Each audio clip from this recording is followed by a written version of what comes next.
20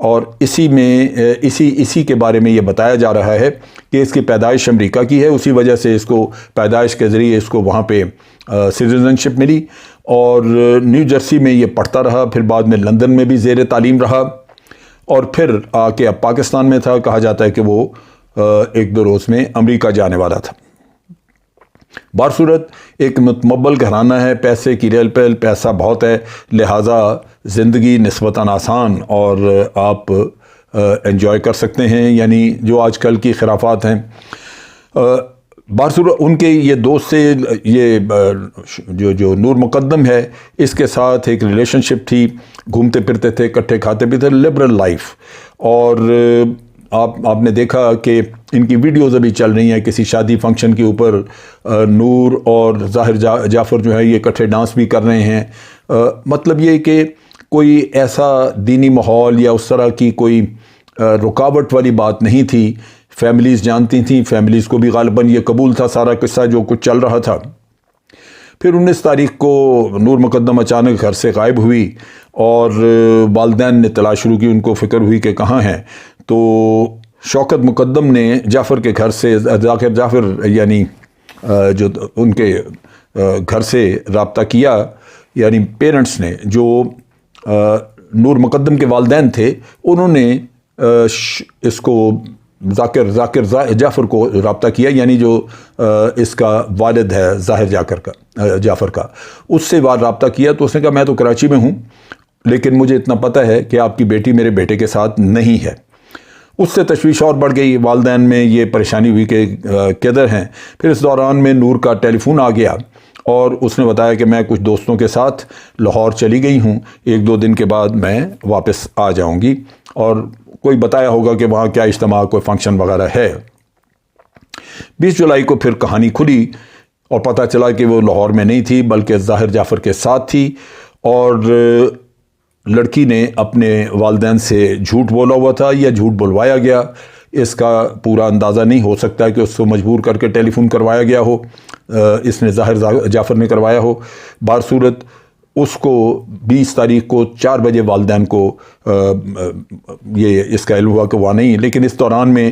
وہیں ظاہر جعفر کا اور نور کا جھگڑا وغیرہ تھا، اس میں مار پیٹ ہوئی، اور نور نے جان بچانے کے لیے وہاں سے روشن دان میں سے چھلانگ لگائی پہلی منزل پہ، اور پہلی منزل سے چھلانگ لگائی، اور کہتے ہیں کہ وہ مشکل سے وہ مین گیٹ کے قریب بھی پہنچی کہ گیٹ کھول دیا جائے، لیکن گارڈز نے نہیں کھولا۔ پھر اس نے غالباً وہیں گارڈ وارڈ کے کمرے میں پناہ لینے کی کوشش کی، لیکن اتنے میں ظاہر جعفر پہنچ گیا، اور اس نے اس کو بالوں سے پکڑ کے گھسیٹتا ہوا وہ اوپر لے گیا، اور لے جا کے اس نے پھر اس کو مارا۔ اب یہاں پہ اس زخمی بچی کو اور سارے کھیل کو دیکھنے والے 2 آدمی، خاص طور پہ جو گھریلو ملازم تھے، ایک ان کا کک جس کا نام غالباً جمیل ہے، اور دوسرا محمد افتخار جو کہ ان کا چوکیدار ہے۔ دونوں نے یہ کھیل دیکھا، لیکن دونوں نے اس کو بچانے کی کوئی کوشش نہیں کی، اور اس طرح وہ منتیں بھی اس نے کی، لیکن انہوں نے اس کو ظاہر جعفر کو اجازت دی کہ کھینچ، یا ان کو روکا نہیں کہ وہ کھینچ کے لے جا رہا ہے بالوں سے تو لے جائے۔ اب ان حالات میں اوپر جا کے پھر وہی اس نے اس کو مارا پیٹا، پھر کو چاقو کے زخم بھی لگائے، جس سے وہ لڑکی خاصی گھائل ہوئی، زخمی ہوئی، پھر غالباً گولی بھی اس پہ چلائی، اور اس طرح اس کو ٹارچر کرتا رہا، اور بالآخر وہ اس ٹارچر سے ہی گولی تو غالباً اس کی جان لیوا ثابت نہ ہوئی، لیکن ٹارچر میں ہی وہ مختلف زخم کھا کے تو لڑکی مر گئی یا بھی بے ہوش تھی، تو اس شخص نے اس کا گلا بھی چاقو سے کاٹ دیا۔ اس طرح وہاں پہ شور وور مچاتی رہی لڑکی، لیکن اس کی مدد کو کوئی نہیں آیا۔ ظاہر نے اس دوران میں اپنے والد کو ٹیلی فون کیا، اور اس نے والد کو صرف اتنا بتایا کہ نور میرے ساتھ شادی نہیں کرنا چاہتی، نہیں کر رہی، لہٰذا میں اسے قتل کر دوں گا۔ یہ بات کافی سیریس تھی، والدین کو اس پہ پریشانی ہونی چاہیے تھی، لیکن انہوں نے کوئی اس دوران میں ملازمین کو یا کسی کو کچھ نہیں کہا۔ اب جب کمرے سے اندر سے چیخوں کی آوازیں آ رہی تھیں، تو پھر ملازموں نے دوبارہ والدین کو ٹیلی فون کیا، تو پھر انہوں نے بجائے پولیس کو بلانے کے وہ جو تھیراپی سینٹر تھا ان کو ٹیلی فون کیا، اور انہوں نے اپنی ایک ٹیم بھیجی جو کافی دیر کے بعد پہنچی۔ وہ ٹیم جب آئی تو ان کو بھی دروازے بند ملے، وہ اندر چڑھ جا نہیں سکے، باہر صورت ایک کھڑکی توڑ کے اس میں سے وہ سیڑھی لگا کے تو ایک آدمی امجد نامی وہ وہاں پہ اندر داخل ہوا، لیکن وہ داخل جب ہوا تو اس نے ظاہر نے اس کے اوپر بھی حملہ کر دیا، اس کو مارا، اس کو کافی بری طرح اس کو مارا، نتیجہ یہ کہ وہ بھی ہاسپٹل میں ایڈمٹڈ ہے۔ باقی لوگوں نے کوشش کی کہ اس کو پکڑا جائے، لہذا تھراپی سینٹر کی جو ٹیم ہے انہوں نے اس کو دروازہ کھولنے کا کہا، لیکن اس نے کھولا نہیں۔ تو پھر اس صورت میں بالآخر وہ ٹیم اندر جانے میں کامیاب ہوئی، پھر انہوں نے اس کے ہاتھ پاؤں باندھ دیے اور پولیس کو اطلاع کی، پولیس نے آ کے اس کو موقع واردات سے گرفتار کیا۔ پھر جب ظاہر کا والد وہاں سے کراچی سے پہنچا تو وہ بھی ناراض کہ جناب آپ میرے بیٹے کو قاتل کہہ رہے ہیں، لیکن پھر اس کو ساری صورتحال بتائی گئی۔ اور یہ جو میرے ذہن میں بھی یہ بار بار سوال آ رہا تھا کہ اس کے والدین کو کیوں انہوں نے گرفتار کیا، لیکن پتہ یہی چلا کہ والدین غالباً تعاون نہیں کر رہے تھے، لہٰذا انہوں نے اس کو گرفتار کر لیا۔ اب جو اس وقت صورتحال ہے وہ یہ ہے کہ نور مقدم کا موبائل ٹیلی فون ابھی تک نہیں مل سکا، وہ حالانکہ اس کے پاس موجود تھا اس وقت۔ اسی طرح اس کا ظاہر جعفر کا بھی بیان ریکارڈ نہیں کرایا جا سکا کیونکہ وہ بھی غالباً میجسٹریٹ اویلیبل نہیں تھا، وہ اس کا بیان ریکارڈ کرایا جائے گا، لیکن ظاہر جعفر کا ٹیلی فون مل چکا ہے۔ اس کے علاوہ وہ سی سی ٹی وی سے اس کی وہ کیمرہ کی ویڈیو بھی مل گئی ہے جس میں کہ لڑکی چھلانگ لگاتی ہوئی نظر آ رہی ہے، اور اس کے ساتھ ساتھ وہ جو ظاہر جعفر ہے وہ پیچھے بھاگتا ہوا اس کو پکڑ کے بالوں سے گھسیٹتا ہے۔ یہ سارا قصہ جو ہے وہ وہاں سے نظر آتا ہے اور گارڈ وغیرہ خاموشی سے دیکھتے ہوئے نظر آتے ہیں، لہٰذا پولیس نے ان گارڈز کو ایک طرح سے ان کے ایک تعاون سمجھ لیں کہ معاملت کر دی، کیونکہ انہوں نے نہ روکا نہ پکڑنے کی کوشش کی، تو اس وجہ سے ان کو بھی شامل تفتیش کر لیا۔ یعنی دونوں ملزم دونوں جو ان کے ملازم ہیں، کک بھی ان کا یعنی جمیل اور دوسرا جو چوکیدار ہے، دونوں کو انہوں نے ان کو گرفتار کر لیا ہے۔ اب جب اس کو 2 دن کا اس کا ریمانڈ بڑھوانا تھا ظاہر جعفر کا، تو اس کو جب لے کے گیا جج کے سامنے تو اس نے کہا جی میری جان کو خطرہ ہے۔ خیر اس پہ جج نے کوئی خاص توجہ نہیں دی۔ دوسرا اس نے شکایت کی کہ میں امریکی شہری ہوں، ابھی تک مجھے امریکن ایمبیسی والے ملنے نہیں آئے، مجھ سے بات نہیں انہوں نے کی۔ تو بہر صورت اس کا نام فوری طور پہ بلیک لسٹ میں ڈال دیا گیا تاکہ یہ ملک سے باہر نہ بھاگ سکے، اور اس کے ساتھ ساتھ اس کے والدین کے بھی اور ملازموں کے نام بھی بلیک لسٹ میں ڈال دیے گئے۔ اب اس کی ایک سٹیٹمنٹ ریکارڈ کی جائے گی میجسٹریٹ کے سامنے دفعہ 164 کے تحت، اور وہ سٹیٹمنٹ جو ہے وہ اپنی یعنی وہ کنفیشنل سٹیٹمنٹ ہوگی، کیونکہ اگر یہ سٹیٹمنٹ اس کی ریکارڈ نہ ہو تو پھر ویسے جو پولیس کی موجودگی میں کنفیشن کی ہوتی ہے وہ قابل قبول نہیں ہوتی۔ اسی طرح جو لڑکی کی فوٹیج وغیرہ جو ان کو ملی ہے وہ بھی اس کو بھی سامنے رکھا جائے گا، اور یہ ایک ایویڈنس کے طور پہ یہ بھی موجود ہوگی۔ اسی دوران پھر امریکن ایمبیسی کے سٹاف نے اجازت مانگی، ان کو اجازت دی گئی، انہوں نے آ کے اس سے ملاقات کی 2 پولیس آفیسرز کی موجودگی میں، اور ایک ملاقات بعد میں انہوں نے غالباً اکیلے میں کی جبکہ یہ موجود نہیں تھا۔ پھر ایک ٹیلی ویژن چینل نے اس پہ ذکر کیا کہ اس میں انہوں نے کہ اس کے ڈرائیور کا ذکر کیا نور مقدم کے کہ اس نے بھی کوئی سٹیٹمنٹ دیا۔ بہرحال وہ ٹیلی ویژن چینل نے اس سے بات چیت بھی کی، ڈرائیور سے اس سے پوچھا۔ فی الحال جو پورشن ابھی جو مسنگ ہے اس میں وہ ایک لنک مسنگ ہے کہ یہ لڑکی ظاہر جعفر کے گھر کس وقت گئی، کیسے پہنچی، کیا ہوا، وہ اس کا ابھی تک ان کے پاس کوئی ایویڈنس نہیں ہے۔ لیکن جو نور مقدم کی جاننے والی دوست وغیرہ سہیلیاں ہیں وہ بتاتی ہیں کہ یہ اس ایک دن پہلے گئی تھی، اس کو ظاہر جعفر نے بلایا تھا، اس نے کہا تھا کہ میں جا رہا ہوں باہر امریکہ تو تم مجھے آؤ ملنے کے لیے، پھر یہ ملاقات ہوگی، اس کے بعد پھر میں تو چلا جاؤں گا، تو اس وجہ سے وہ غالباً چلے گئی۔ اب جو ڈرائیور کی سٹیٹمنٹ ہے وہ یہ کہہ رہا ہے کہ نور مقدم کا مجھے ٹیلی فون آیا، اس نے کہا کہ جس طرح بھی ہو میرے لیے 7 لاکھ روپے کا انتظام کرو اور میرے والدین کو مت بتانا کہ میں نے 7 لاکھ تم سے مانگا ہے۔ تو ڈرائیور نے آگے سے اس کو جواب دیا کہ 7 لاکھ تو مجھے بڑا مشکل ہے میرے لیے جمع کرنا، بہرحال میں کوشش کرتا ہوں جو بھی ہو سکے۔ تو ڈرائیور کہتا ہے کہ میں 3 لاکھ روپیہ میں نے اکٹھا کیا، 3 لاکھ لے کے تو میں جب گھر گیا ظاہر جعفر کے تو لڑکی نے ٹیلی فون پہ کہا کہ میں تو باہر نہیں آ سکتی، یہ پیسے تم اس کو دے دو، کک کو دے دو جو ان کا باورچی ہے۔ اور باورچی جمیل کو پھر اس نے پولیس کی موجودگی میں کہتا ہے کہ میں نے پہچانا بھی، آئیڈینٹیفائی بھی اس کو کیا، اور پیسے 3 لاکھ روپیہ میں نے اس کو پکڑا دیا۔ اب یہ ڈرائیور خلیل جو ہے یہ کہتا ہے جی اس کے بعد میں گھر گیا جا کے تو میں نے سوچا کہ میں اس کے والدین کو بتا دوں، لیکن آگے میں نے دیکھا کہ نور کے والدین جو ہیں وہ آلریڈی ان کو پتہ چل گیا ہوا تھا کہ نور لاہور میں ہے اس طرح، اور اس کے والد تھوڑا اپسٹ تھے کہ اگلے دن عید اور یہ کیا لینے کے چلے گئی۔ تو بہرحال ماں کو پتہ تھا، انہوں نے والدہ نے والد کو بھی بریف کر دیا، اور اس سے اس کو اندازہ ہو گیا ڈرائیور کو کہ والدین کی لڑکی سے بات چیت ہو رہی ہے، لہٰذا وہ کہتا ہے کہ میں بغیر کچھ بات کیے ہوئے باہر چلا گیا، اور پھر وہ یہ کہتا ہے کہ میں مطمئن ہو گیا۔ اب صورتحال یہ ہے کہ اب پولیس جو ہے وہ بیان اس کا ریکارڈ کروائے گی مجسٹریٹ کے سامنے، اور پھر مقدمہ چلنے کے قابل۔ یہاں مجھے ایک جو چیز پنچ کرتی ہے، میں 1-2 باتیں کرنا چاہتا ہوں۔ ایک تو یہ چیز پنچ کر رہی ہے کہ میڈیکل ایگزامینیشن پولیس کو میرے نقطہ نگاہ کے مطابق شروع میں پہلے دن کروا لینا چاہیے تھا، کیونکہ اگر شروع میں میڈیکل ایگزامینیشن اسی وقت کروا لیتے، ایک سائیکیٹرسٹ چیک کر کے سرٹیفکیٹ دیتا کہ اس کی ذہنی کیفیت ٹھیک ہے، اور پھر ایک ڈاکٹر سرٹیفکیٹ دے دیتا کہ یہ ڈرگ کے انفلوئنس میں نہیں ہے، تو پولیس کا کیس مضبوط تھا۔ اب ہو سکتا ہے جب انہوں نے میڈیکل نہیں کرایا تو وہ جو پرانے سرٹیفکیٹ ہیں کہ اس کی ذہنی کیفیت ٹھیک نہیں تھی، یا یہ کہ یہ ڈرگ ایڈکٹ تھا، تو وہ چیزیں ہو سکتا ہے کہ کیس میں بعد میں رکاوٹ بنے۔ یہ بات جو ہے وہ سمجھنے کی ہے۔ اچھا، اب یہاں پہ